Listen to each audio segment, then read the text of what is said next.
TSPSC aspirants. Good morning to everybody. My name is Gadapathi Venkateswarlu, but majority of the people are in Telugu or in both Telugu states since 25 years. Since 25 years I am giving teaching group 1, group 2, group 3, group 4th examinations. In addition to this, from last 25 years I am also taking classes for civil services also. I am explaining economy, Indian economy, Telangana economy and Indian economy. But here I want to say something to you. Recently TSPSC issued a number of notifications like group 1 notification, group 2 notification, group 3, group 4th. In addition to these one, DA1 notification already issued, exam also over, group 4th one is there and other examinations. In all TSPSC examinations, Indian economy, Telangana policies are playing a vital role, especially if anybody wants to get a service in Telangana, you must aware about Indian economy and Telangana economy. In view of all these situations, Shine India Institute has been conducting test series regarding group 2 and group 4th examinations. In this connection, 6th March, our institute conducted mock test on economy paper. In this examination, in this test series, in this test, we given 150 bits. These 150 bits are in 4 ways. Some bits are fact based, some bits are concept based, some other bits are application based. In addition to this one, some questions are integration of basics and current issues. So in an economy, the questions are 4 types: fact based questions, concept based questions, application based questions and basic and current issues questions. 4 types of questions are there in this examination. Now I am going to analyzing each and every question, how one multiple choice is related to question tag, why the rest of the multiple choices are not related. This one. Yes, let us discuss one by one. మరి పేపర్లో మనకు మొదటి question ఒకటి అడిగాడు చూడండి. జాతీయ జనాభా విధానము 2000 యొక్క లక్ష్యాలు ఏమిటి? జాతీయ జనాభా విధానం 2000 లక్ష్యాలు ఏమిటి? ఇక్కడ క్వశ్చన్ అండి, జాతీయ జనాభా విధానం 2000 లక్ష్యాలు ఏమిటి అని క్వశ్చన్ ఇచ్చాడు. దీనికి 4 స్టేట్మెంట్స్ ఇచ్చాడు. సంతానోత్పత్తి రేటును 2.1% తగ్గించటం, ప్రతి లక్ష ప్రసూతి మరణాల రేటును 100కు తగ్గించటం, 2040 నాటికి జనాభా స్థిరీకరణను సాధించటం, ప్రతి 1000 మందికి శిశు జననాలకు మరణాల రేటును 30కి తగ్గించటం అని అడిగినాడు. అయితే ఇక్కడ మీకు ఒక అంశం చెప్తాను. 2000 సంవత్సరంలో భారత ప్రభుత్వము 2వ జనాభా విధానాన్ని 25 సంవత్సరాల కాలానికి ప్రకటించింది. ఈ జనాభా విధానం యొక్క ప్రధాన లక్ష్యం జనాభా పెరుగుదల రేటును నియంత్రించటం. 2000 జనాభా విధానంలో 2 లక్ష్యాలు పెట్టుకుంది. ఒకటి దీర్ఘకాలిక లక్ష్యాలు, రెండవది తాత్కాలికపు లక్ష్యాలు. మరి ఈ దీర్ఘకాలికపు లక్ష్యాలు, తాత్కాలికపు లక్ష్యాలను పరిగణలోకి తీసుకొని 4 స్టేట్మెంట్స్ని ఇక్కడ ఇవ్వడం జరిగింది. వాటిలో మొదటిది చూడండి, సంతానోత్పత్తి రేటును 2001కి 2.1కి తగ్గించడం. So it is a right answer. రెండవది, ప్రతి లక్ష జననాలకు ప్రసూతి మరణాల రేటును 100కు తగ్గించటం. It is a right answer. మూడవది, 2040 నాటికి జనాభా స్థిరీకరణను సాధించాలి. కానీ 2000 జనాభా విధానంలో జనాభా స్థిరీకరణను 2045కు సాధించాలి. 2045కు సాధించాలి. ప్రతి 1000 మంది శిశు జననాలకు మరణాల రేటును 30కి తగ్గించటం. It is the right answer. అందువల్ల ఈ 4 స్టేట్మెంట్లో A, B, D right answer, C అనేది రాంగ్. అందువల్ల ఇక్కడ సరైనటువంటి సమాధానం C. So in this question paper you observe the first question. what are the objectives of 2000 national population policy? This is the question tag. To it 4 multiple choices are given, or relating population policy 2000, 4 statements given by the paper setter, and asked the aspirants find out which statement is not related to the population policy 2000. The first statement is reduce in total fertility ratio to 2.1. This is the right answer. The second one is reduce in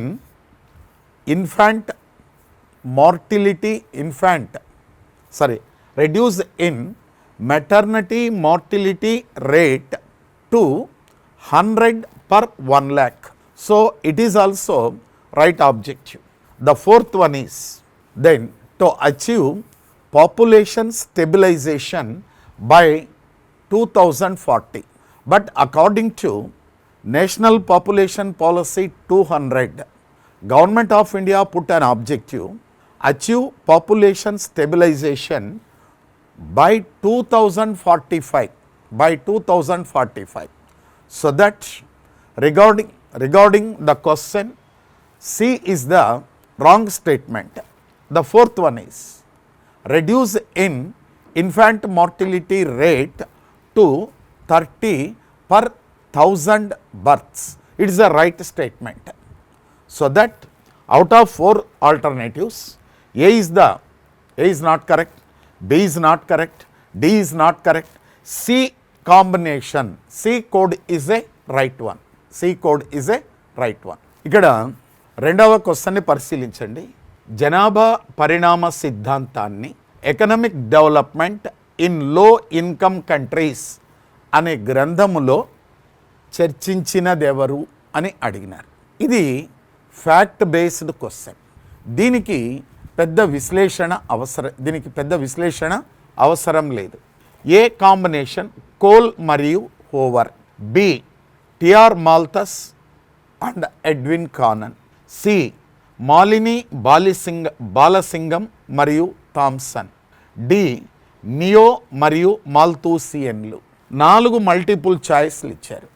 ఈ 4 multiple చాయిస్లో జనాభా పరిణామ సిద్ధాంతాన్ని economic development in low income countries అనే గ్రంథములో ఎవరు చర్చించినారు అంటే coal మరియు over.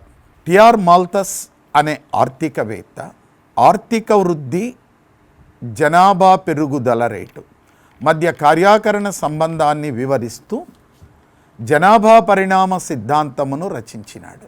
ఈ సిద్ధాంతంలో ఆర్థికాభివృద్ధి, జనాభా పెరుగుదల రేటు మధ్య కార్యాకరణ సంబంధాన్ని విశ్లేషించినాడు.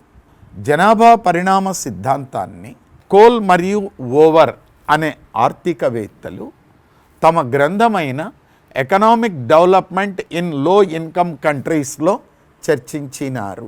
So here a question, who discussed about demographic transition theory in their book Economic Development in Low Income Countries. Here paper setter are given 4 multiple choices.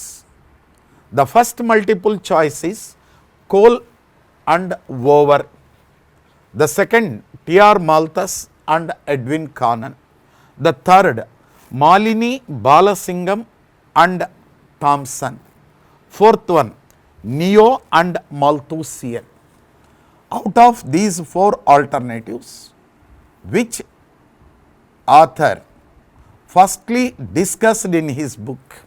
So, in the year 1876, T.R. Malthus was the first economist who discussed about population growth and economic development. He wrote a book, namely The Principles of Population Theory. This theory is also known as traditional theory of population. But later on, he wrote an essay, T.R. Malthus wrote an essay, Demographic Transition Theory of Population. In this essay, he discussed about cause and effect relationship between economic development and growth rate of the population. This can be discussed by Cole and Over in their book like Economic Development in Low Income Countries. Answer is A is the right answer. మూడవ ప్రశ్న, 2011 జనాభా లెక్కల ప్రకారం 4 స్టేట్మెంట్లు ఇచ్చినారు. ఈ 4 స్టేట్మెంట్లని జతపరచమన్నారు. ఒకటి, అధిక లింగ నిష్పత్తి కలిగినటువంటి రాష్ట్రం. 2, అల్ప బాలల లింగ నిష్పత్తి, బాలబాలికల లింగ నిష్పత్తి కలిగినటువంటి రాష్ట్రం. అల్ప లింగ నిష్పత్తి కలిగినటువంటి రాష్ట్రం. అధిక బాలల లింగ నిష్పత్తి కలిగినటువంటి రాష్ట్రం. అక్కడ 4 స్టేట్స్ ఇచ్చాడు, అరుణాచల్ ప్రదేశ్, హర్యానా, కేరళ, మిజోరాం. ఫస్ట్ చూడండి, ఇది కూడా ఫ్యాక్ట్ బేస్డ్ క్వశ్చనే. అయితే మనం మ్యాచ్ ది ఫాలోయింగ్ చూసుకోవాలి, పెద్ద విశ్లేషణ ఏమో అవసరం లేదు ఇక్కడ. ఏ రాష్ట్రంలో బాలబాలికల లింగ నిష్పత్తి అధికంగా ఉన్నది, దీని ఆధారంగా తీసుకుంటే ఈ అరుణాచల్ ప్రదేశ్, హర్యానా, కేరళ, మిజోరాంలలో అధిక బాలబాలికల నిష్పత్తి ఉందండి. 1కి వచ్చి సి వస్తుందండి, తక్కువ బాలబాలికల లింగ నిష్పత్తి కలిగినటువంటి రాష్ట్రం. మిజోరాంలో బాలబాలికల నిష్పత్తి తక్కువగా ఉందండి. అల్ప లింగ నిష్పత్తి కలిగినటువంటి రాష్ట్రం, అల్పలింగ నిష్పత్తి వచ్చేసి హర్యానాలో ఉందండి. అధిక బాలల లింగ నిష్పత్తి కలిగినటువంటి రాష్ట్రం అరుణాచల్ ప్రదేశ్. 1కి వచ్చేసి సి కేరళ, 2కు వచ్చేసి డి మిజోరాం, 3కు వచ్చి బి హర్యానా, 4కి వచ్చి అరుణాచల్ ప్రదేశ్. కనుక B statement is the right, B code is the right. So refer question number 3. They asked match the following. The first statement, section first statement, state having highest sex ratio.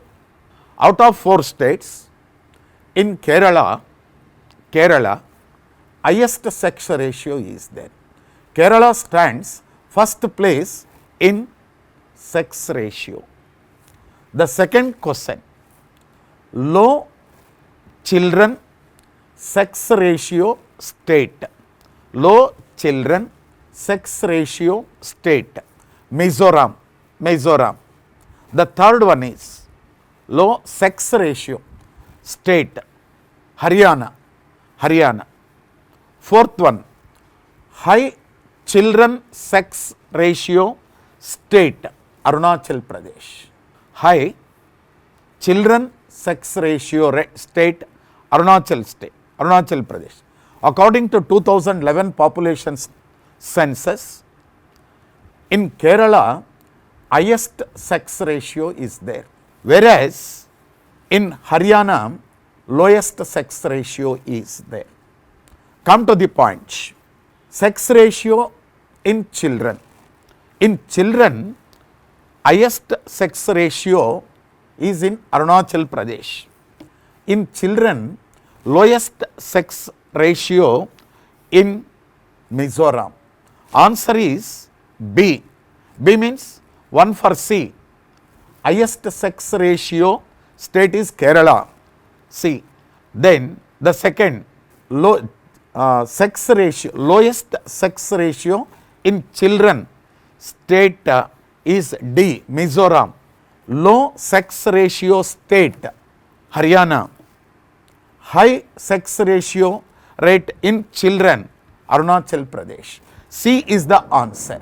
So it is somewhat risky one. Why? Because two questions means here this question and this question. These two questions related to the sex ratio, general sex ratio in all, but these two questions related to the sex ratio in children. When a candidate having clarity about the population census, automatically he can easily select it.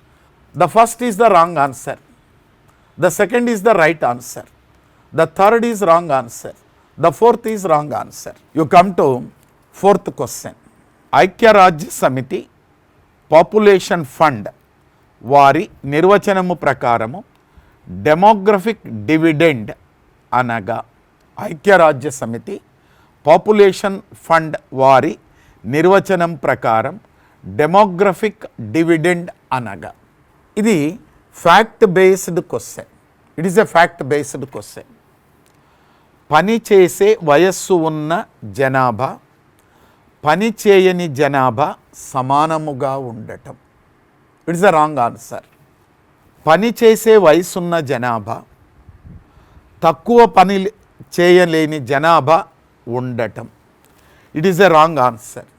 పని చేసే ఉన్న జనాభా పని చేయలేని జనాభా కంటే అధికంగా ఉండటం. None of the above. Regarding this question tag, C is the right answer. C is the right answer. ఐక్యరాజ్య సమితి యొక్క పాపులేషన్ ఫండ్ ప్రకారం డెమోగ్రఫిక్ డివిడెండ్ అనగా, ఏ దేశంలోనైతే ఏ దేశ జనాభాలో పనిచేసే జనాభా అనేది పని చేయలేని జనాభా కంటే అధికంగా ఉంటే దానిని జనాభా డివిడెండ్ అని అంటారు. ఐక్యరాజ్య సమితి అనేది పాపులేషన్ ఫండ్ అని ఒకటి ఏర్పాటు చేసిందండి. అక్కడ ఏమిటంటే జనాభా డివిడెండ్. జనాభా డివిడెండ్ అంటే నైపుణ్యాలు కలిగినటువంటి శ్రామికులు అని అర్థం. నైపుణ్యాలు కలిగిన శ్రామికులను జనాభా డివిడెండ్ అని అంటారు. ఈ జనాభా డివిడెండ్కి సంబంధించి ఈ ఇచ్చినటువంటి 4 వాక్యాలలో సరైనటువంటిది ఏమిటి? ఏ దేశంలోనైనా పనిచేసే వయస్సు అంటే 15 నుంచి 59 సంవత్సరాల వయసు లోపల ఉన్నటువంటి జనాభా పని చేయలేని జనాభాకు సమానముగా ఉండటం. అంటే 0 నుంచి 14 సంవత్సరాలు 60 సంవత్సరాలు పైబడినటువంటి జనాభా 15 నుంచి 59 సంవత్సరాల మధ్య వయసు జనాభాకు సమానముగా ఉండటం.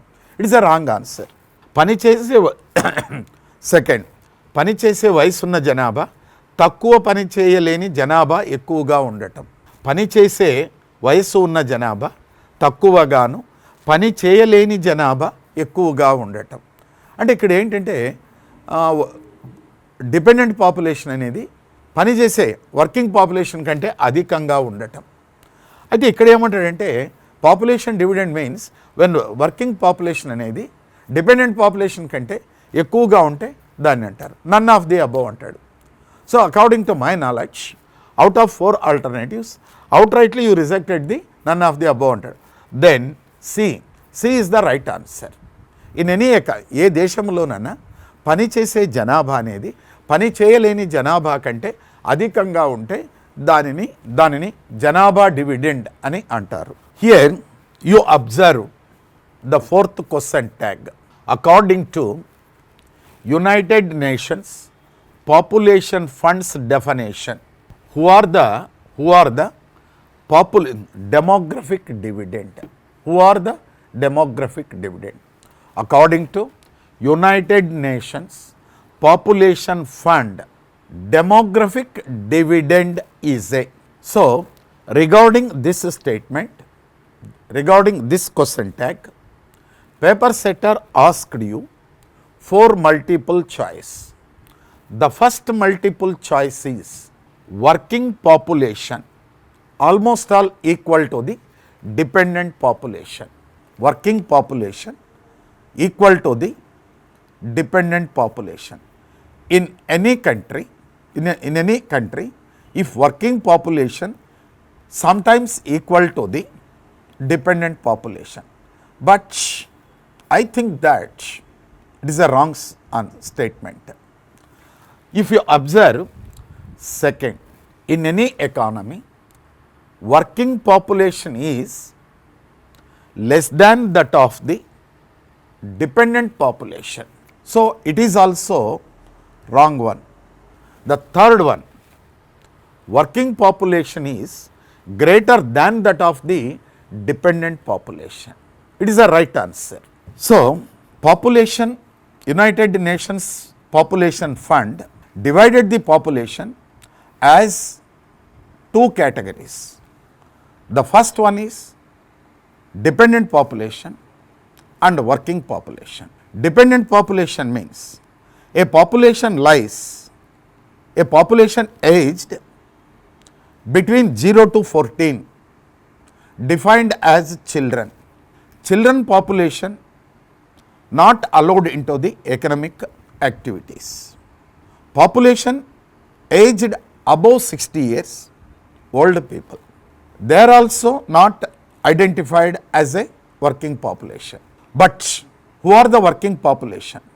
A population aged between 15 to 59, defined as ability to work population. Out of ability work population, housewives, students, bonded labor deducted, then you get working population. So this is called working population. In any economy, the working population is greater than that of the dependent population. That can be called as population dividend by United Nations Population Fund. For this question, C is the right answer. జనాభా లెక్కలను గూర్చి తెలుపు రాజ్యాంగ నిబంధన. రాజ్యాంగంలో ఏ ఆర్టికల్లో జనాభా లెక్కలను గూర్చి చర్చించినారు?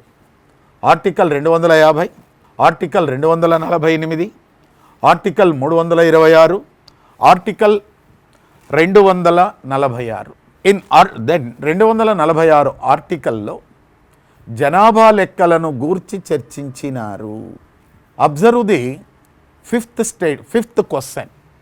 The fifth question is which constitutional article discussed about population census?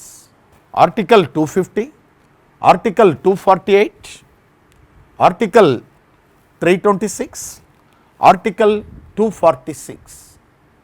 Out of 4 alternatives, in Article 246 discussed about population census. In this article discussed about a census department established. This census department has been conducted population census for every 10 years once from 1951 till today. So that Article 246 discussed about population census. D is the right answer. Sixth question. 2011 జనాభా లెక్కల ప్రకారం అధిక జనాభా వృద్ధి rate నమోదు చేసిన రాష్ట్రం మరియు కేంద్రపాలిత ప్రాంతం ఏది? ఇది వచ్చేసి డైరెక్ట్ క్వశ్చన్ అండి, ఫ్యాక్ట్ బేస్డ్ క్వశ్చన్. 2011 జనాభా లెక్కల ప్రకారం అధిక జనాభా వృద్ధి రేటును నమోదు చేసిన రాష్ట్రమేది, కేంద్రపాలిత ప్రాంతమేది అని అడిగినారు. 1 బీహార్, దాద్రా నగర్ హవేలీ. 2 మేఘాలయ, డామన్ డయ్యూ. అరుణాచల్ ప్రదేశ్, పాండిచ్చేరి, మేఘాలయ, దాద్రా నగర్ హవేలీ అని 4 మల్టిపుల్ చాయిస్ ఇచ్చినాడు. ఈ 4 మల్టిపుల్ చాయిస్లో ఏది రైట్ ఆన్సర్ అని అడిగినాడు. ఈ 4 మల్టిపుల్ చాయిస్లో Bihar, Dadra Nagar Haveli is the wrong answer. Meghalaya, Daman Diu, Meghalaya is the right answer. Daman Diu is the wrong, so that outrightly rejected. Arunachal Pradesh and Pondicherry. The right answer is Meghalaya, Dadra, Nagar Haveli. According to 2011 population census, which state and union territory registered highest growth rate of the population? The first multiple choice is Bihar and Dadra Nagar Haveli. Bihar and Dadra Nagar Haveli is not the correct answer, it is a wrong answer. Meghalaya, Daman. So, Meghalaya stands in first place. Why? Because in Meghalaya, the decadal growth rate of the population is nearly 27%. But the country average is 17.7%, whereas in Meghalaya, from 2001-2011, decadal growth rate is 27%. But Daman Dayu not registered highest growth rate of the population. Arunachal Pradesh and Pondicherry not correct answers. Meghalaya and Dadra Nagar Haveli. In union territories, highest decadal growth rate registered in Dadra Nagar Haveli and highest decadal growth rate registered in Meghalaya. To this question, correct answer is D. సరైన జతలను పరిశీలించండి. ఇక్కడ match the following ఇచ్చాడు.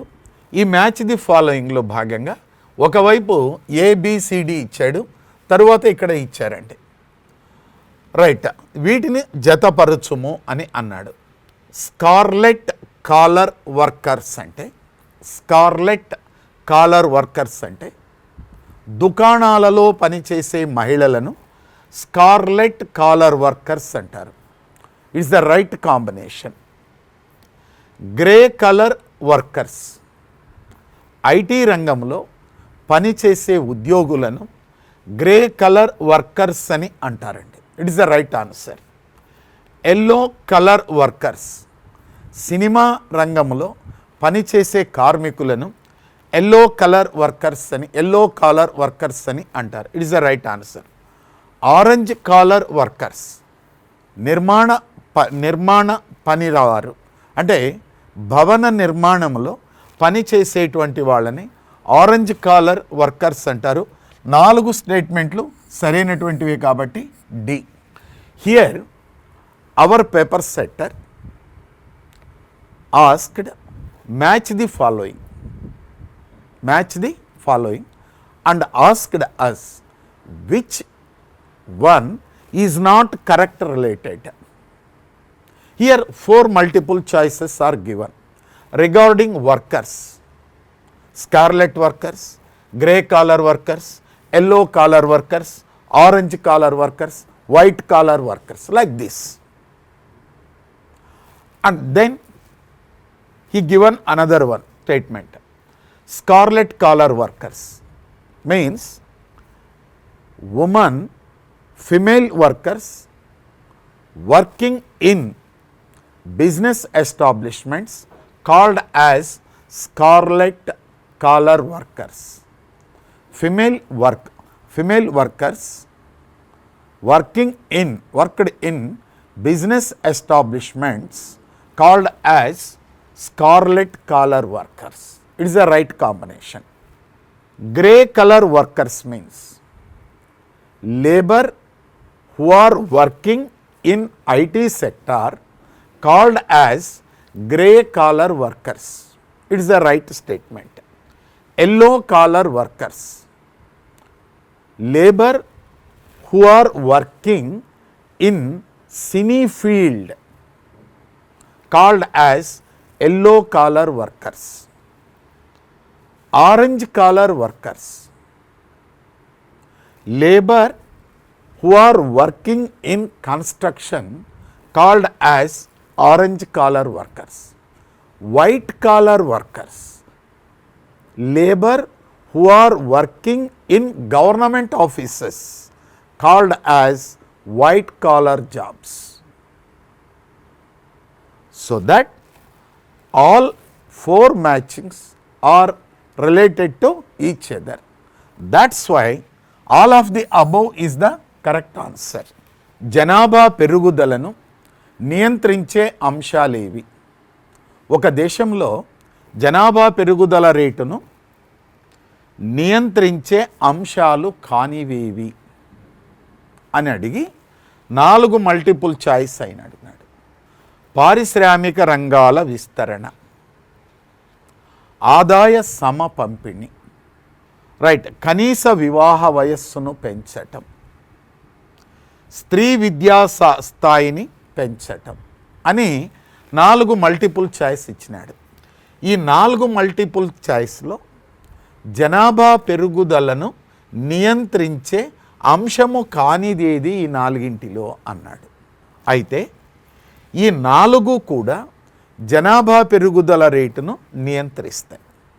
ఎందువల్ల అంటే ఏ దేశంలోనైతే పారిశ్రామిక రంగం శరవేగంగా అభివృద్ధి చెందుతుందో ఆ దేశం బాగా అభివృద్ధి చెందుతుంది, ఆ దేశాలలో జనాభా పెరుగుదల రేటు తగ్గుతుంది. ఈరోజు యూరోపియన్ ఖండ దేశాలను చూడండి. యూరోపియన్ ఖండ దేశాలన్నీ కూడా జనాభా పారిశ్రామికంగా బాగా అభివృద్ధి చెందినాయి. అందువల్ల యూరోపియన్ ఖండ దేశాలలో జనాభా పెరుగుదల రేటు స్థిరీకరణలో ఉన్నది. కాబట్టి ఇండస్ట్రియల్ డెవలప్మెంట్ అనేది జనాభా పెరుగుదల రేటును నియంత్రిస్తుంది. ఆదాయ సమ పంపిణీ, ఏ దేశంలోనైతే ఆదాయాన్ని ఉత్పత్తి కారకాల మధ్య సమతూకంగా పంపిణీ చేస్తారో ఆ దేశంలో జనాభా పెరుగుదల రేటు నియంత్రణలో ఉంటుంది.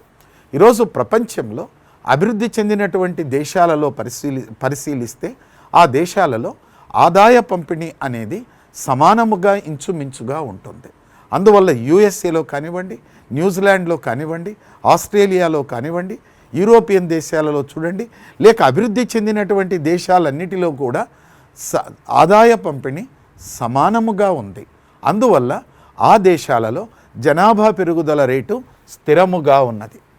కనీస వివాహ వయస్సును పెంచటం, ఏ దేశంలోనైతే వివాహానికి సంబంధించి చట్టాలు చేస్తారో ఆ దేశాలలో జనాభా పెరుగుదల రేట్ అనేది నియంత్రించబడుతుంది. మరి ఎందుకంటే కనీస వివాహ వయస్సును పెంచటం వల్ల ఆ దేశంలో రీప్రొడక్షన్ ఏజ్ గ్రూప్లో ఉన్నటువంటి కాలాన్ని తగ్గించినట్లు అవుతుంది. అందువల్ల జనాభా పెరుగుదల రేటును నియంత్రించవచ్చు. స్త్రీ విద్యను ప్రోత్సహించటం, ఏ దేశంలోనైతే స్త్రీ విద్య బాగా ఉన్నదో వాళ్ళకి ఆలోచన శక్తి ఉంటుంది. అందువల్ల వాళ్ళు ఒకరు లేక ఇద్దరికి మాత్రమే సంతానం ఇస్తారు.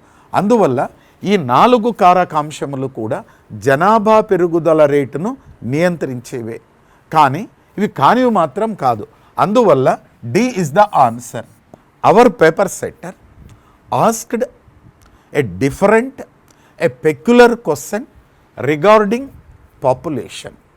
If you observe 8th question, where the paper setter asked which of the following factor not responsible for controlling of growth rate of the population. So once again I will explain the question tag. Which of the following factors not regulated control the growth rate of the population? Where he asked, he given 4 alternatives. The first one is industrial sector expansion. The second one is equitable distribution of income. The third one is minimum marriage age and increase in minimum marriage age. Fourth one is female education. If you observe one by one, industrial sector development. In any country, if any country industrially developed, in such a country's growth rate of the population controlled. In any country, industrial sector rapidly increased across the country. In such a country, the growth rate of the population is stable. Take for example, you observe European countries. Almost all European countries are industrialized countries. In European countries, the growth rate of the population is in stable. That's why industrial sector expansion has been regulating the growth rate of the population. So, industrial sector expansion control the growth rate of the population. So, then the second one is equitable distribution of income. Distribution of income means if national income distributed among the factors of the production as wage, interest, profit, royalty and interest, called as distribution. If national income distributed among the factors of the production as interest, wage, profit, royalty, called as distribution. In any economy, national income equally distributed among the factors of the production. In such an economy, the growth rate of the population is unstable. Take for example, as on today in developed countries, almost all in developed countries, national income has been equally distributed among the factors of the production. That's why in developed countries, growth rate of the population is almost all unstable. The third one is enhance in minimum wage of men and women. So, for regulating the growth rate of the population in any economy, increased the minimum wage, minimum age of population, minimum marriage age of population. Take for example, in India, in 1976 population policy, the government of India wants to regulate the growth rate of the population. That's why in 1976 population policy, the minimum marriage age fixed as 18 and 21 years for female and men. But whereas in 2000 population also, the fixed the 18-21 years as a minimum marriage age and asked the population to postpone as much as possible, so that minimum marriage age is also regulate the growth rate of the population. So, it is also one of the factor regulating the growth rate of the population. The last one is female education. Female education is also regulating the growth rate of the population. These four multiple choices are regulating the growth rate of the population. But paper setter asked that out of these four alternatives, which alternative not responsible to regulate the growth rate of the population, but all factors responsible for regulating the growth rate of the population. That's why none of the above is the answer. The next, భారతదేశంలో జనాభా గణనను నిర్వహించు మంత్రిత్వపు శాఖ. ఒకటి కేంద్ర సాంఘిక స్త్రీ శిశు సంక్షేమ మంత్రిత్వపు శాఖ, కేంద్ర ఆర్థిక మంత్రిత్వపు శాఖ, కేంద్ర హోం మంత్రిత్వపు శాఖ, కేంద్ర వ్యవసాయ మంత్రిత్వపు శాఖ. ఈ 4 శాఖలలో ఏ శాఖ భారతదేశంలో జనాభా లెక్కలను నిర్వహిస్తున్నది? 1948 జనాభా లెక్కల చట్టం ప్రకారం జనాభా లెక్కలను సేకరించడానికి సెన్సస్ శాఖను ఏర్పాటు చేసినారు. సెన్సస్ శాఖ అనేది హోం మంత్రిత్వపు శాఖ కింద ఉంటుంది. కనుక భారతదేశంలో జనాభా లెక్కలను నిర్వహించే శాఖ కేంద్ర హోం మంత్రిత్వపు శాఖ. Is the right answer. Aspirants, observe the 9th question, where they ask that which of the following ministry has been conducted population census in India? The first one is Social, Women and Child Welfare Ministry. The second one, Ministry of Finance. The third one, Ministry of Home, Ministry of Agriculture. Out of these four alternatives, which ministry has been conducted population census? Home Ministry. Why? Because in the year 1948, Government of India promulgated National Population Act. According to this act, a census department established for conducting population census. This census department is under the control of Ministry of Home. That's why from 1951 till today, for every 10 years once, Home Ministry has been conducted population census in population method. The right answer is Ministry of Home. C is the answer.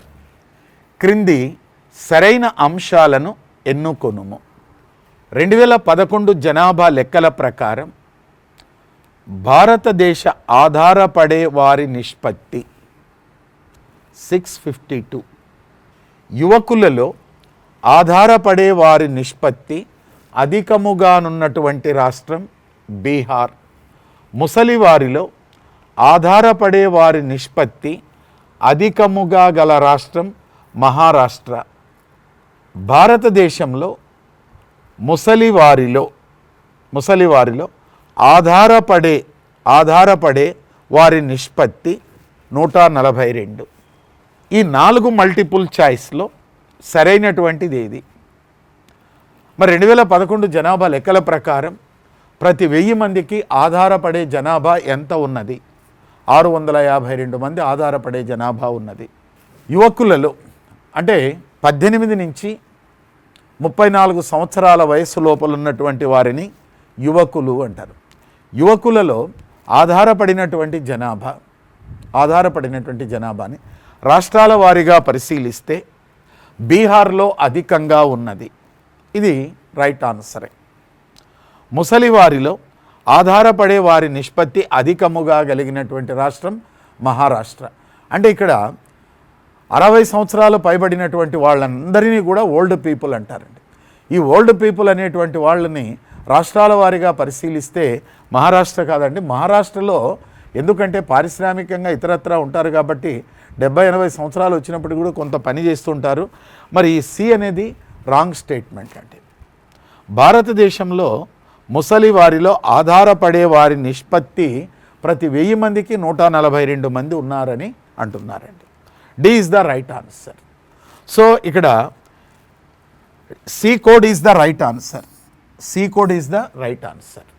Okay, English medium aspirants, please watch the 10th question tag. So the question paper setter asked us, find out, select, then which statement is a correct statements, which statements are correct statements as per 2011 population census. So the question paper setter asked us, find out which statements are correct statements regarding 2011 population census.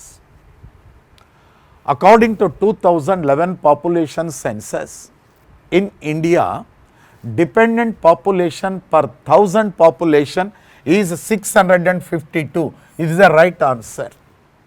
The second one, according to 2011 population census, in Bihar, highest youth dependents are there in Bihar. This is the right answer. Then the population census conducted population on the basis of age composition. On the basis of the age composition, population divided basically three categories. Population aged between 0 to 14, children. Population aged between 15 to 59 years, work ability population. Population aged above 60 years or above, old people.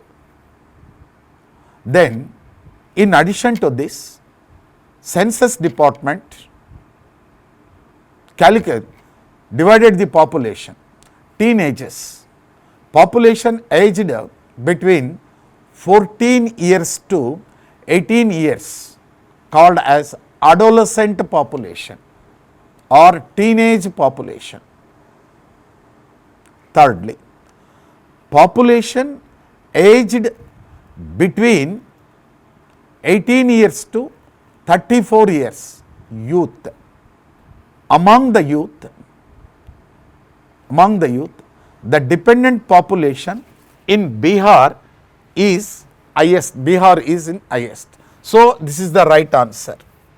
Okay, another statement. In Maharashtra, old dependence population ratio is highest. It is a wrong statement. Dependent population in India per 1000 old people is 142. It is the right answer. So ABD is the right code. A code is the right, B code is the right, and D is the right. C code is the right answer. ఉత్పత్తి కారకాల 11వ question చూడండి. X statement. ఉత్పత్తి కారకాల దృష్ట్యా ఆదాయము, market ధరలలో ఆదాయము minus నికర పరోక్ష పన్నులు. మార్కెట్ ధరలలో ఆదాయము ప్లస్ ఉత్పత్తి కారకాల దృష్ట్యా ఆదాయము ప్లస్ పరోక్ష పన్నులు minus subsidies. Okay, here market price. So factor price equal to market price minus indirect taxes minus depreciation of machineries plus subsidies, then you get factor price. First of all, you have to calculate factor price. కారకాల ఆదాయం. కారకాల ఆదాయం అంటే market ధరల నుంచి పరోక్ష పన్నులను, యంత్ర పరికరముల తరుగుదలను తీసివేసి సబ్సిడీలను కలుపగా కారకాల ధరలు వస్తాయి. కారకాల వ్యయం వస్తుంది. కారకాల ఆదాయం అంటే ఉత్పత్తి కారకాలైనటువంటి భూమి, శ్రమ, మూలధనము, వ్యవస్థాపన, సాంకేతిక విజ్ఞానము ఆర్జించినటువంటి ఆదాయాన్ని కారకాల ఆదాయము అంటారు. ఈ కారకాల ఆదాయం కింద ఎలా క్యాలిక్యులేట్ చేయాలి? మార్కెట్ ధరలలో ఆదాయము మైనస్ పరోక్ష పన్నులు మైనస్ యంత్ర పరికరముల తరుగుదల ప్లస్ సబ్సిడీలు వేసుకుంటే, సబ్సిడీలను కలుపుకుంటే కారకాల ధరలు వస్తాయి. కాబట్టి ఈ ఎక్స్ స్టేట్మెంట్ తీసుకోండి. ఉత్పత్తి కారకాల దృష్ట్యా ఆదాయము factor price.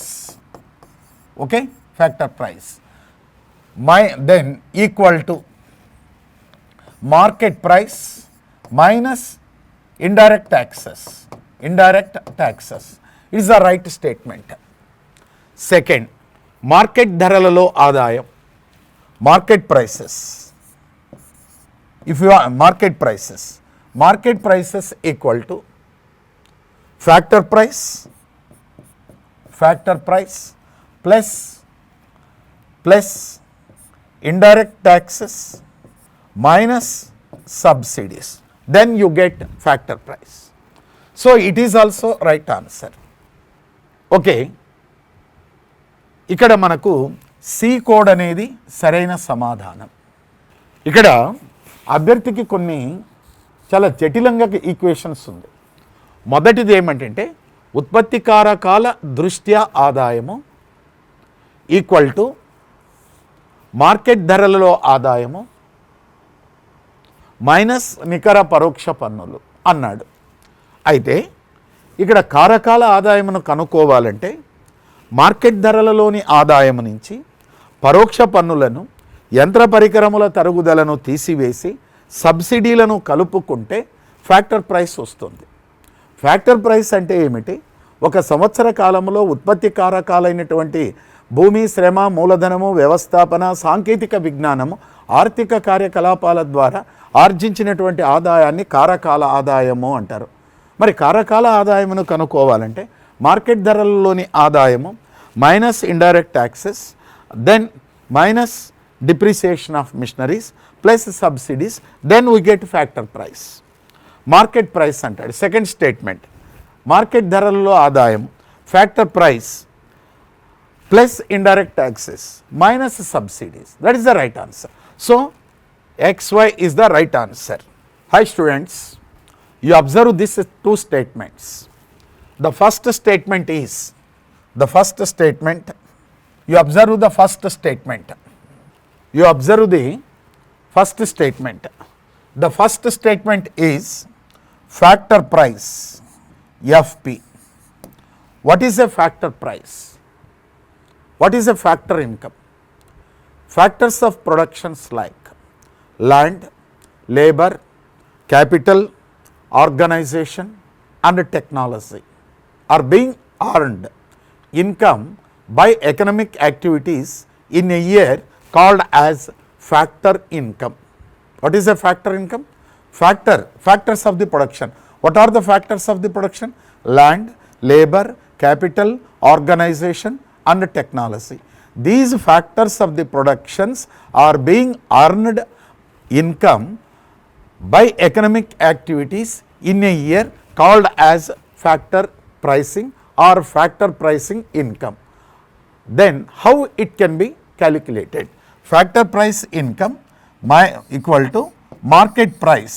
Market price means at what price producer has been sold product to consumer called as market price. Market price then minus indirect taxes, minus depreciation of machineries plus subsidies, then we get factor price. So the first statement is the right one. Then you observe the second statement. Okay, market price. How you can derive market price? Market price equal to factor price plus indirect taxes plus depreciation of the machineries minus subsidies. If you add indirect taxes, depreciation of machineries to the factor price and deducted subsidies, then you get market price. So even Y statement also right answer. So that here C is the right answer. X and Y both the statements are the correct statements. 2011లో పార్థదాస్ గుప్తా అధ్యక్షతన నియమింపబడిన expert group ఈ క్రింది ఏ అంశమునకు సంబంధించినది? 2011లో పార్థదాస్ గుప్తా అధ్యక్షతన నియమింపబడిన expert group క్రింది ఏ అంశమునకు సంబంధించినది? సుస్థిర అభివృద్ధి కాదండి, జాతీయ ఆదాయము కాదు, నగదు ఉపసంహరణ కాదు, green GDP green GDP. In 2011, Government of India appointed expert group under the chairperson of Partha Das Gupta for suitable recommendations regarding green GDP. That's why B is the right answer. So in 2011, the Government of India appointed an expert committee group or under the chairperson of Partha Das Gupta for suitable recommendations regarding green GDP. That's why green GDP is the answer. 14వ question ఇక్కడ జతపరచుము అని అడిగినాడు. ఒకటి poverty and unBritish rule in India, 2 wealth and taxable capacity at India, 3 consumer expenditure in India, 4 an essay on Indian national income. ఇక్కడ 4 గ్రంథాలు ఇచ్చాడు. ఇక్కడ వచ్చేసి 4 ఆథర్స్ ఇచ్చినారు. ఒకటి షా కంబట్ట, ఆర్సి దేశాయ్, వికేఆర్వి రావు, దాదాబాయ్ నవరోజీ. ఒకవైపేమో 4 పుస్తకాలు ఇచ్చాడు, గ్రంథాలు ఇచ్చాడు. మరి ఒక వైపేమో రచించిన ఆర్థికవేత్తల గురించి అడిగినాడు. మరి ఈ 4 మ్యాచ్ ది ఫాలోయింగ్లో ఏది కరెక్టు అని చెప్పినాడు. Poverty and unBritish rule in India 1, wealth and taxable capacity of India అనేది 1, కన్జ్యూమర్ ఎక్స్పెండిచర్ ఇన్ ఇండియా అనేది 1, an essay on Indian national income అని అడిగినాడు. ఆ తర్వాత అటువైపు ఎవరు రచించినారు అని అడిగినారు. మ్యాచ్ ది ఫాలోయింగ్ చేయమన్నాడు. చాలా వేగ్గా ఉంది క్వశ్చన్. అంటే అభ్యర్థికి బేసిక్ నాలెడ్జ్ అనేది ఉండాలి. ఆ తర్వాత డిఫరెంట్గా హారిజాంటల్గాన చదువుకుంటే దీనికి ఆన్సర్ చేయవచ్చు. ఇలాంటి క్వశ్చన్ని జనరల్ స్టడీస్లో అడుగుతాడు, ఆ తర్వాత గ్రూప్ 2లో అడుగుతాడు, గ్రూప్ 3లో అడుగుతాడు, గ్రూప్ 4లో అడుగుతాడు. అటు తర్వాత నెక్స్ట్ ఇంకొక అంశాన్ని పరిశీలిస్తే ఈ గ్రూప్ 3లో కూడా అడుగుతాడండి. ఇతర general studies examinations, constable examination అన్ని పరీక్షల్లో కూడా అడుగుతారు. ఒకవైపు ఏమిటి గ్రంథాలు అడిగినారు, ఒకవైపు ఏమిటి ఆర్థికవేత్తలు ఇచ్చినారు. ఆ గ్రంథాలను ఎవరు ఏమిటి రచించినారు అనేది అడిగినాడు. మరి ఇక్కడ poverty and unBritish rule in India అనేది అడిగినాడు. So the poverty and unBritish rule in India గ్రంథ రచయిత Dadabhai Naoroji. Wealth and taxable capacity at India, wealth and taxable capacity in India Shah Khambata. 3 consumer expenditure in India, consumer expenditure in India. Then Desai, an essay on Indian national income, VKRV Rao. So 1కి the answer, 2టికి రెండవ దానికి ఏ answer, 3వ దానికి B answer, 4వ దానికి C answer. కాబట్టి A code is the right answer. So you watch 14th question where paper setter asked match the following. Here paper setter given 2 lists. One is list 1 and another one is list 2. Under list 1, 4 books referred. They are Poverty and Un-British Rule in India. The second one, Wealth and Taxable Capacity at India. The third one, Consumer Expenditure in India. The fourth one is an essay on Indian national income. Poverty and Un-British Rule in India, written by Dadabhai Naoroji. The second, Wealth and Taxable Capacity at India, written by Shah and Kambatta. The third one, Consumer Expenditure in India, written by R.C. Desai. An essay on Indian national income, written by Professor V.K.R.V. Rao. So that out of 4 codes, A code is the right answer. A code is the right answer. ఇక్కడ equations ఇచ్చినాడండి. ఏ జాతీయ ఆదాయము, C వినియోగము, I పెట్టుబడి, X ఎగుమతులు, ఎం దిగుమతులు, G ప్రభుత్వ వ్యయము, అయితే జాతీయ ఆదాయము ఏ. అంటే జాతీయ ఆదాయంలోని భాగాలు అడిగినాడు. మరి జాతీయ ఆదాయం అంటే ఇక్కడ మీరు చూసుకోండి, GNP equal to C plus I plus G plus X minus M. This is the equation. Okay, gross national product equal to C plus I plus G plus X minus M. C వినియోగపు వస్తువుల విలువ, I ఉత్పాదకపు వస్తువుల విలువ, G ప్రభుత్వ వస్తు సేవల విలువ, X ఎగుమతుల విలువ, ఎం దిగుమతుల విలువ. So this is the equation. So national income equal to C plus I plus G plus X minus M. So national income equal to consumer value of consumer goods plus value of productive goods plus value of government goods, net income of exports and imports, then you get national income. So that out of these four alternatives, which one is the correct answer? Means A equal to C plus I plus G plus X plus, this is the wrong. A equal to C plus I plus G plus minus, it is the wrong.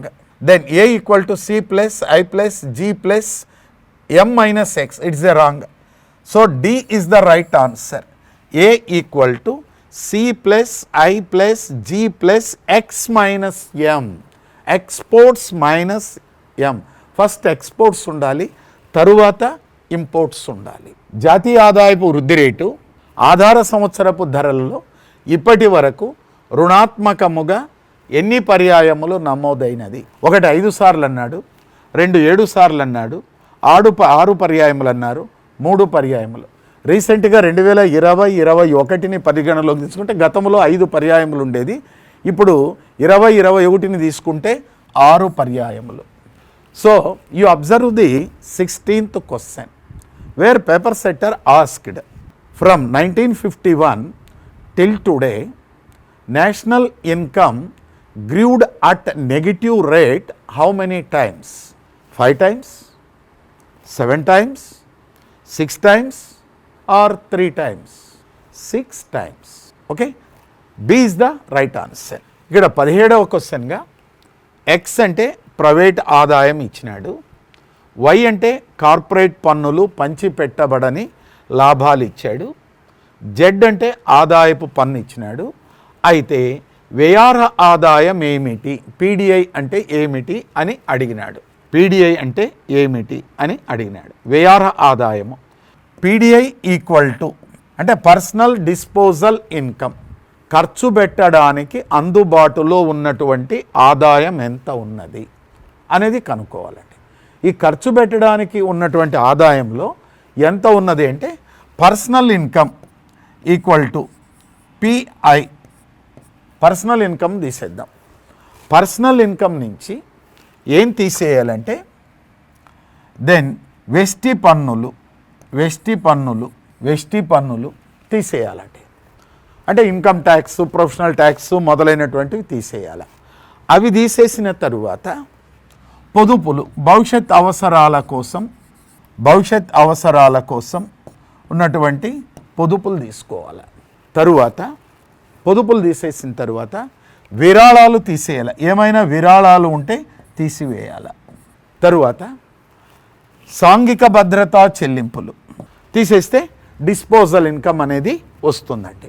Disposal income, ఈ disposal income అంటే వ్యయార్హ ఆదాయము, ఖర్చు పెట్టడానికి ఎంత ఆదాయం ఉంది. వెస్టి ఆదాయము minus veshti పన్నులు మైనస్ పొదుపులు మైనస్ విరాళాలు మైనస్ సాంఘిక భద్రతా చెల్లింపులను మైనస్ ప్లస్ సాంఘిక భద్రత చెల్లింపులు లేక బదిలీ చెల్లింపుల్ని కలుపుకుంటే మనకు వ్యయార్హ ఆదాయం అనేది ఎంత వస్తుంది అనేది వస్తుంది. ఇక్కడ మనకు 2 అడిగినాడు కాబట్టి పర్సనల్ డిస్పోజల్ ఇన్కమ్ వెస్టి ఆదాయము ప్లస్ వ్యయార్హ ఆదాయము అడిగినాడు కాబట్టి so PDI equal to X private ఆదాయము, మనకు ప్రైవేట్ రంగంలో ఎంత ఆదాయం వచ్చింది, మైనస్ వై కార్పొరేట్ పన్నులు ప్లస్ పంచిపెట్టబడని లాభాలు, పంచిపెట్టబడి పన్ను ప్లస్ జడ్ అనేది ఏంటంటే ఆదాయ పన్ను. ఈ రెండింటినీ కలిపి ఎక్స్ నుంచి తీసివేస్తే పీడిఐ అనేది వస్తుంది. So C is the answer. సరే, 18వ క్వశ్చన్ని ఒక్కసారి పరిశీలించండి. మార్కెట్ ధరలలో స్థూల దేశీయోత్పత్తి నుంచి ఉత్పత్తి కారకాల దృష్ట్యా నికర జాతీయోత్పత్తి రావాలి అంటే ఏ అంశాలను కలపాలి, ఏవి తీసేయాలి అని అడిగినాడు. అంటే ఎన్ఎన్పి అట్ ఫ్యాక్టర్ ప్రైస్ని జీడిపి అట్ మార్కెట్ ప్రైసెస్ నుంచి కనుక్కోవాలి అంటే ఏ విలువలను తీసివేయాలి, ఏ విలువలను కలపాలి అన్నాడు. ఇది చాలా ట్విస్ట్గా ఉందండి. NNP at factor price equal to GDP at market price, GDP at market price deducted net factor income from abroad add net factor income from abroad, net factor income abroad. So దీన్ని add చేసుకుందాం. Plus ఏం కలపాలి, నికర విదేశీ కారకాంశముల ఆదాయాన్ని కలిపిన. Okay, తరువాత ఇక్కడ ఈక్వేషన్స్లో ఉందంటే డిప్రిసియేషన్ ఆఫ్ మెషినరీస్ని తీసేయాల. ఎందుకంటే ఇక్కడ జీ ఉంది, ఇక్కడ ఎన్ ఉంది. గ్రాస్కి తరువాత నికరానికి మధ్య తేడా డిప్రిసియేషన్ ఆఫ్ మెషినరీస్ తీసేయాలి, డిప్రిసియేషన్ ఆఫ్ మెషినరీస్ తీసేయాలి. అటు తరువాత పరోక్ష పన్నులను తీసివేయాలి. ఎందుకంటే మార్కెట్ ధరలకు కారకాల ధరలకు మధ్య తేడా, వీటిని కూడా తీసేయాలి. దేనిని, పరోక్ష పన్నులను కూడా తీసేయాలి. తరువాత సబ్సిడీలు కలుపుకుంటే ఎన్ఎన్పి అట్ ఫ్యాక్టర్ ప్రైస్ అనేది వస్తుంది. మరి ఇక్కడ ఆన్సర్ ఏమిటి, 18కి ఆన్సర్ ఏమిటి అనేది పరిశీలించాలి.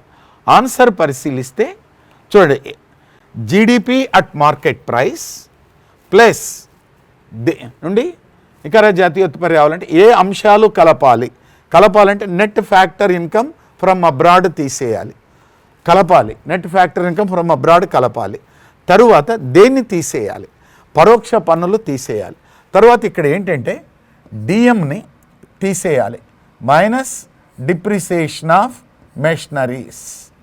తరువాత సబ్సిడీలను కలపాలి, ఎస్ కలపాలి. ఇలా వేసుకోవాలండి. అయితే ప్రింట్ చేసేటప్పుడు దెన్ పేపర్ సెట్టర్ కరెక్ట్గానే ఇచ్చాడు, కానీ ప్రింట్ చేసేటప్పుడు బై మిస్టేక్ ఆ చివరి పదాలు అనేటివి మిస్ అయినాయండి. NNP GDP at market price నుంచి ఎన్ఎన్పి అట్ ఫ్యాక్టర్ ప్రైస్ని క్యాలిక్యులేట్ చేయాలంటే ఏ విలువలు కలపాలి, ఏ విలువలను తీసేయాలి అని అడిగినారు. సో జీడిపి అట్ మార్కెట్ ప్రైస్కి నెట్ ఫ్యాక్టర్ ఇన్కమ్ ఫ్రమ్ అబ్రాడ్ని యాడ్ చేసి డిప్రిసియేషన్ ఆఫ్ మెషినరీస్ని తీసేసి దెన్ తర్వాత ఇండైరెక్ట్ ట్యాక్సెస్ని తీసేసి మార్కెట్ ప్రైస్ నుంచి తీసేసి సబ్సిడీలను కలిపితే ఎన్ఎన్పి అట్ ఫ్యాక్టర్ ప్రైస్ వస్తుంది. C is the answer. ఇక్కడ మీరు ఈ ఈక్వేషన్ కూడా మీరు నోట్ చేసుకోండి. NNP at factor price equal to GDP at market price plus net factor income from abroad minus depreciation of machineries minus indirect taxes plus subsidies. GDP at market ప్రైస్లో so net factor income from abroad కలిపితే so అదేమవుతుందంటే GNP at market price అవుతుంది. GNP at market price అయిన తరువాత దానికి యంత్ర పరికరములు నికర అడిగినాడు కాబట్టి యంత్ర పరికరముల తరుగుదలను తీసివేయాలి. అటు తరువాత అదొకటి, యంత్ర పరికరముల తరుగుదల తీసేయాలి. నెక్స్ట్ ఏంటంటే ఫ్యాక్టర్ ప్రైస్ అన్నాడు, ఇక్కడ మార్కెట్ ప్రైస్ అన్నాడు. ఫ్యాక్టర్ ప్రైస్కి మార్కెట్ ప్రైస్కి మధ్య తేడా ఇండైరెక్ట్ ట్యాక్సెస్ ఉంటాయి, ఇండైరెక్ట్ ట్యాక్సెస్ని కూడా తీసేయాలి. ప్లస్ సబ్సిడీలను కలిపితే ఎన్ఎన్పి అట్ ఫ్యాక్టర్ ప్రైస్ వస్తుంది. So NNP at factor price ఇక్కడ నోట్ చేసుకోండి, GDP at market price plus net factor income from abroad minus depreciation of machineries minus indirect taxes plus subsidies. Then you get NNP at market price. So here A paper setter asked a question. Then to calculate, to find out NNP at factor price from GDP at market price, which values added and which values deducted. For it, he given 4 alternatives. Out of 4 alternatives, here is a formula is there how NNP at factor price calculated from GDP at market prices. GDP at market price plus a net factor income from abroad. If you added net factor income from abroad to GDP at market prices, then it became GNP at market prices. From GNP at market prices, deducted the depreciation of the machineries and then indirect taxes and added it to the subsidies. Then it become as a NNP at factor price. Once again I will tell you, please try to understand me. Here our paper setter asked the question, how can you calculate net factor income, net national income, net national product at factor price from GDP at market prices. Here our paper setter asked us how can you calculated the net national product at factor price from GDP at market price. Okay, for calculating GDP at market prices, GDP at marketplace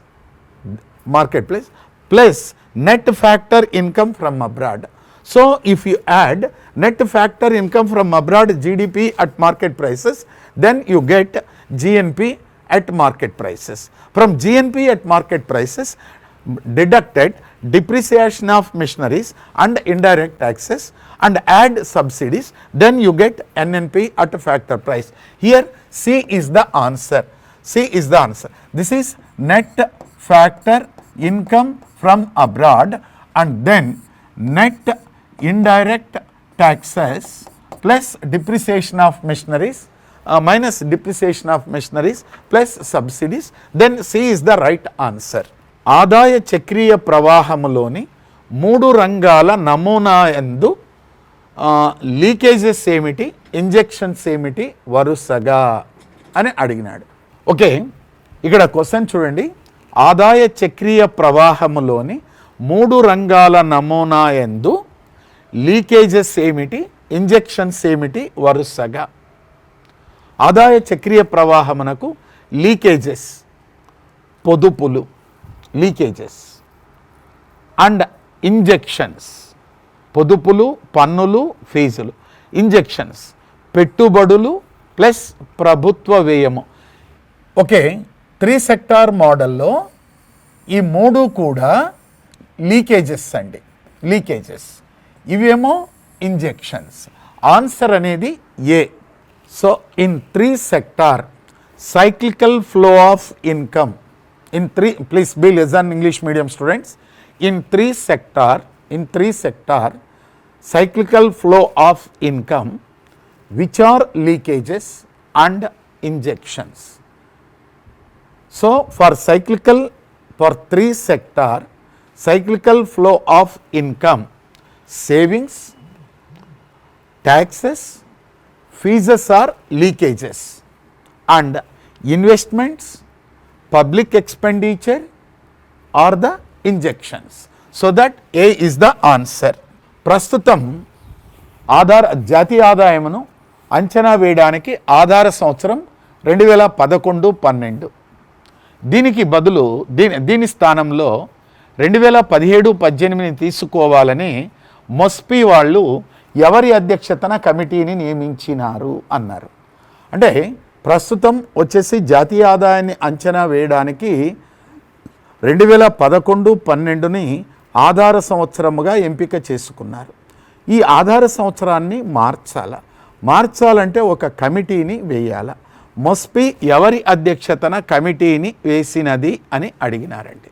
okay, Harishchandra Nagabhushan ఒకటి అడిగినాడు, H దొలకియా Ravindra, C Rangarajan Nandan Singh, Raghuram Rajan Nandan Kumar అని అడిగినారు. దీంట్లో ఏది answer అనేది చూడాలి. Answer ఏంటో చూడాలండి. హరిచంద్ర నాగభూషణ, హెచ్ దొలకియాన్ రవీంద్ర, రంగరాజన్ నందన్ సింగ, రఘురామరాజన్ నందన్ కుమార్. ఇది ఆన్సర్ అండి.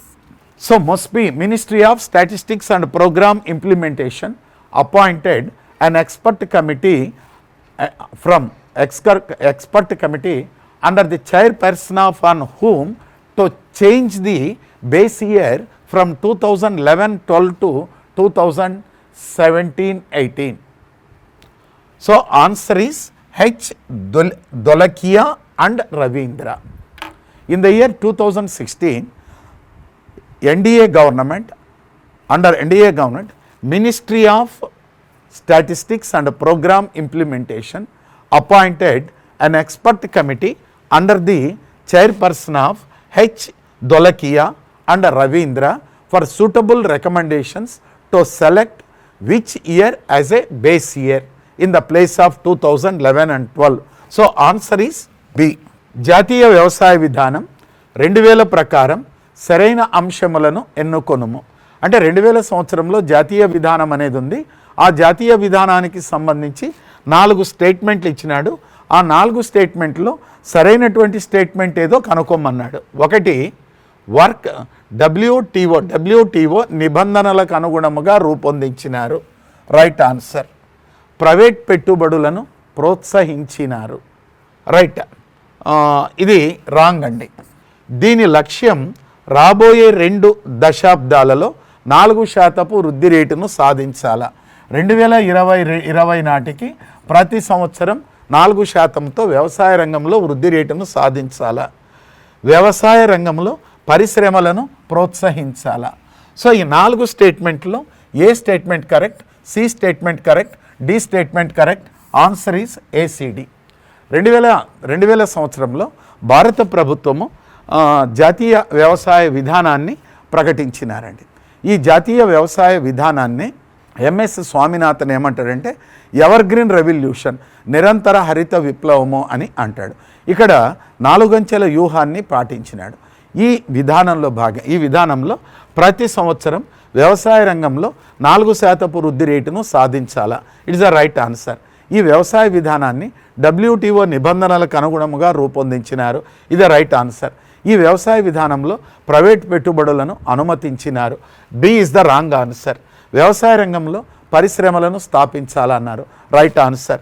B code is the right code. So here the paper setter asked a question according to 2000 national agricultural policy which statement is a correct statement. So here paper setter asked a question, find out which statement is related statements regarding to National Agricultural Policy 2000.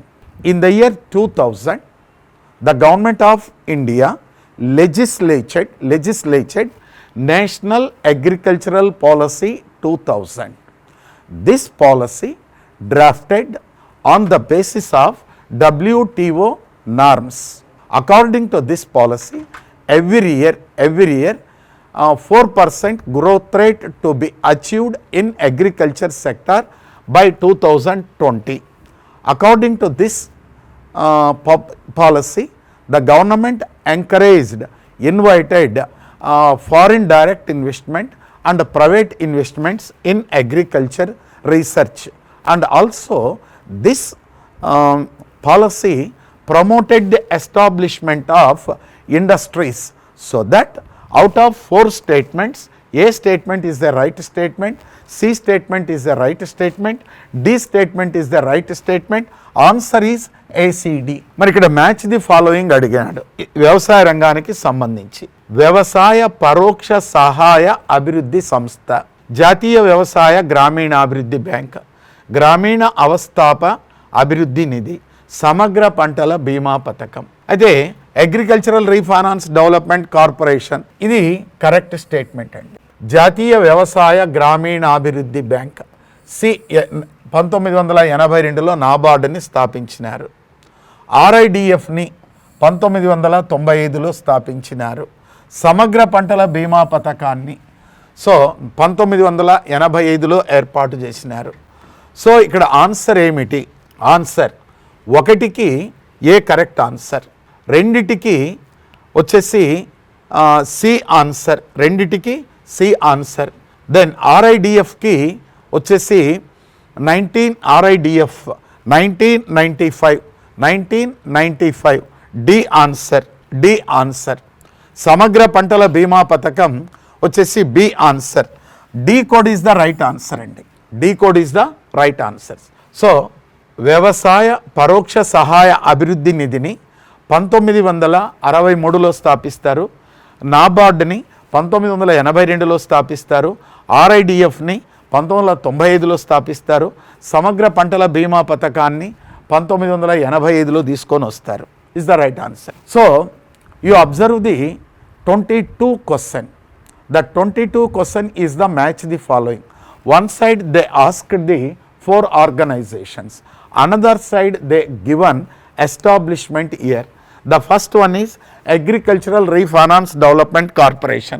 Agricultural Refinance Development Corporation established in the year 1963 to provide refinance assistance to the financial institutions which are sanctioning loans to the agriculturist for agricultural purposes. NABARD. Another one is NABARD, Jatiya Vyavasaya Grameen Abhiruddhi Bank. NABARD. NABARD established in the year 1982 by the recommendations of Sivaraman Committee. This committee, NABARD is a apex bank for cooperative banks in the country. So that NABARD established in the year 1982. RIDF. Then in the year 1995, NABARD established a separate fund, that is RIDF, Rural Infrastructure Development Fund. Then Samagra Pantala Bima Comprehensive Crop Insurance Program. In the year 1985, Comprehensive Crop Insurance Program was constituted. So that by observing 4 codes, the right code is D. D is the right code. ఇక్కడ ABCD అనేటివి ఇచ్చాడండి, వీటిని సరైనటువంటి గుర్తించమంటారు. క్రింది వాణిలో వ్యవసాయ ధరల విధానమును గూర్చి నియమింపబడిన కమిటీలేవి అంటే ఇక్కడ 4 కమిటీలు ఇచ్చారు. ఈ 4 కమిటీల్లో వ్యవసాయ ధరల విధానానికి సంబంధించి నియమించినటువంటి కమిటీలు. ఒకటి ఎల్కే జా కమిటీ. 1964లో భారత ప్రభుత్వము ధరలలో నిలకడను సాధించడానికి సముచితమైన సలహాలు సూచనల కోసము ఎల్కే జా అధ్యక్షతన కమిటీని నియమించినది. It is the right answer. Ashok Mehta committee.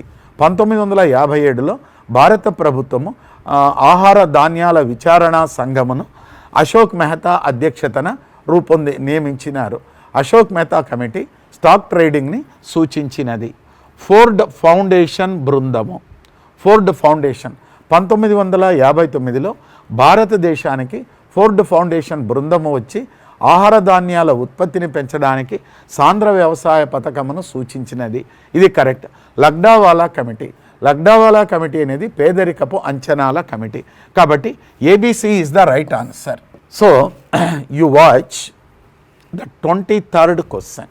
The 23rd question tag is which committees appointed by Government of India for suitable recommendations to achieve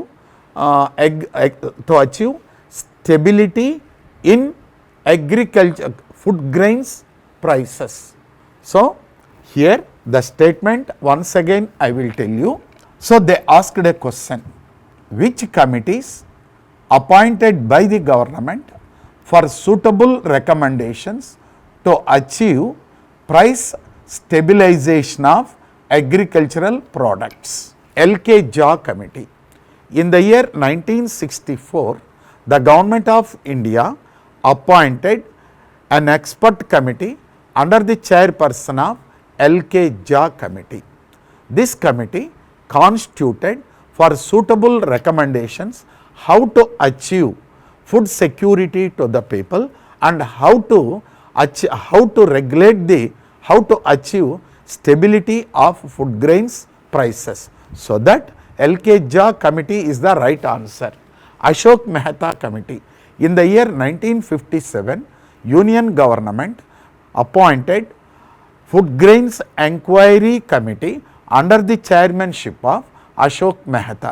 This can popularly known as Ashok Mehta Committee. This committee appointed for suitable recommendations how to achieve price stability of food grains in India. This committee recommended stock trading. And then Ford Foundation. Then in the year 1959, Ford Foundation visited India and recommended to the government of India to adopt intensive cultivation to increase the food grains production in the country. So that, and another one is Lagdawala Committee. In the year 1989, Government of India constituted under the chairperson of Lagdawala to estimate poverty. So that Lagdawala Committee is the poverty estimation committee. So that D is not the answer. So out of 4 alternatives, ABC is the right answers. 2021-22 సంవత్సరానికి తేనెటీగల పెంపకము మరియు తేనె ఉత్పత్తిలో భాగముగా ఎంత మొత్తమును కేటాయించినారు? Answer is 500 కోట్లు. జాతీయ తేనెటీగల పెంపకం మరియు తేనె ఉత్పత్తి మిషన్లో భాగముగా రాబోయే 3 సంవత్సరాలలో భారత ప్రభుత్వం కేటాయించిన మొత్తం 500 కోట్లు.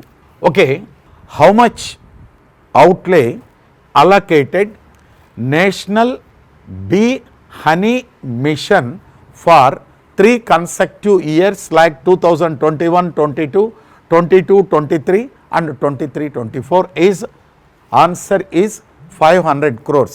500 crores allocated to National Bee Honey Mission for 3 years. That is the answer is 500 crores. మరి ఇక్కడ మ్యాచ్ ది ఫాలోయింగ్ అడిగినాడండి రెవల్యూషన్స్ గురించి. గ్రే రెవల్యూషన్ ఒకటి వచ్చేసి ఈ ఎరువుల ఉత్పత్తికి సంబంధించినటువంటిది. గోల్డెన్ రెవల్యూషన్ పండ్ల ఉత్పత్తికి గోల్డెన్ రెవల్యూషన్ అంటే. స్వీట్ రెవల్యూషన్ తేనె ఉత్పత్తికి స్వీట్ రెవల్యూషన్. బ్రౌన్ రెవల్యూషన్ సుగంధ ద్రవ్యాలు. రౌండ్ రెవల్యూషన్ బంగాళాదుంపలు. సో ఆన్సర్స్ చూడండి. 1E గ్రే రెవల్యూషన్ ఎరువులు, గోల్డెన్ రెవల్యూషన్ పండ్లు, స్వీట్ రెవల్యూషన్ ఏ తేనె, బ్రౌన్ రెవల్యూషన్ సుగంధ ద్రవ్యాలు 5. దెన్ రౌండ్ రెవల్యూషన్ వచ్చేసి బంగాళాదుంపలు. D is the right answer. Then here paper setter asked match the following. One side he given various types of revolutions and another side productions. So grey revolution announced by the government to increase the fertilizers production. So 1E. Golden revolution announced by government to increase the fruits production and productivity. D answer. Sweet revolution announced by the government to increase the honey production. A is the answer. 3A. 4. Brown revolution announced by the government to increase the production of spices. Round revolution announced by the government to increase the production of potato. Answer D is the right answer. D code is the right answer. మరి ఇవి నేను 25 బిట్లకు then 25 క్వశ్చన్స్ని analysis చేశాను. రేపటి next సెషన్లో మరి ఒక 25 క్వశ్చన్స్ని అనాలిసిస్ చేస్తానండి. Okay, thank you one and all.